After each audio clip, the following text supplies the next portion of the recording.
नाही, असं आहे, राजकीय कुठल्याही विषयावर काही चर्चा झाली नाही. अनेक अमरावती जिल्ह्यामधले जे विषय आहे याचे पालकमंत्री म्हणून ते वेळात वेळ काढून आज इथे अनेक भूमिपूजन लोकार्पणासाठी आलेले आहे. काही अमरावती जिल्ह्यामध्ये अमरावतीचं महिलांचं स्त्री रुग्णालय 200 बेडचं जे देवेंद्र फडणवीस साहेब मुख्यमंत्री असताना तयार झालं. MIDCचं ऑफिस आहे जे तयार झालं. अनेक जे आता या ठिकाणी लोकार्पण भूमिपूजन बाकी आहे. येणाऱ्या आचारसंहिता लागायच्या आधी लवकरात लवकर पालकमंत्री महोदयांनी ते करावं अशी मी त्यांना विनंती केली. काही कामाची त्यांना माहिती दिली. काही डेप्युटीच्या निधीबद्दल सुद्धा चर्चा झाली. राजकीय कुठलीही चर्चा झाली नाही.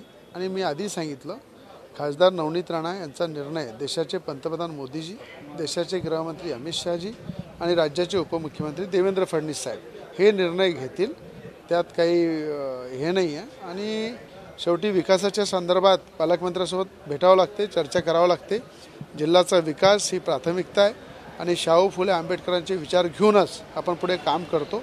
त्याच विचाराने काम करणार आहे. अशी होत आहे की तुम्ही राष्ट्रवादीच्या कोट्यातून अजित पवारांना सीट मागणार आणि भाभी घड्याळ लढणार आहे, निवडून लढणार आहे. काय तथ्य आहे? मागणी करण्यात आलेली आहे. राष्ट्रवादी सोबत राहील आमच्या, काही चिंता करू नका. नाही, पण घड्याळ लढणार आहोत का?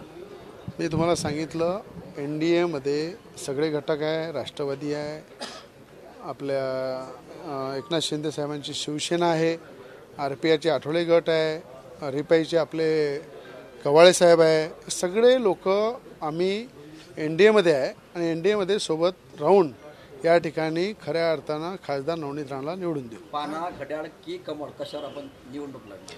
आता स्वाभिमान आणि कमळ भाजप याचा निर्णय देशाचे पंतप्रधान, देशाचे गृहमंत्री मोदीजी, अमित शहाजी आणि राज्याचे गृहमंत्री देवेंद्र फडणवीस साहेब निर्णय घेतील. कधीपर्यंत निर्णय होईल ना? इलेक्शनच्या काय कधीपर्यंत निर्णय साधा? खासदार नवनीत राणाचा प्रचार सुरू झाला.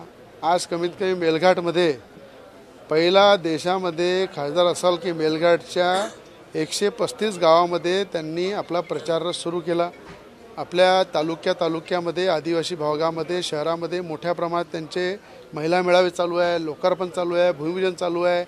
3.5 लाखाच्या वर महिलांसोबत त्यांनी महिला मेळाव्यामध्ये संपर्क केला आणि आचारसंहिता लागायच्या आधी 6 लाखापेक्षा जास्त महिला मेळाव्यामध्ये सहभागी होणार आहे. आणि त्याची जोमात तयारी, 5 वर्ष जो खासदार काम करते आणि इलेक्शन जवळ आल्यानंतर ज्या युद्ध पातळीवर देशामध्ये नवनीत राणांचा प्रचार प्रसार चालू आहे, मला असं वाटतं की त्यांना खूप जास्त प्रचार करायची गरज नाही आहे. घराघरामध्ये नवनीत राणा आहे.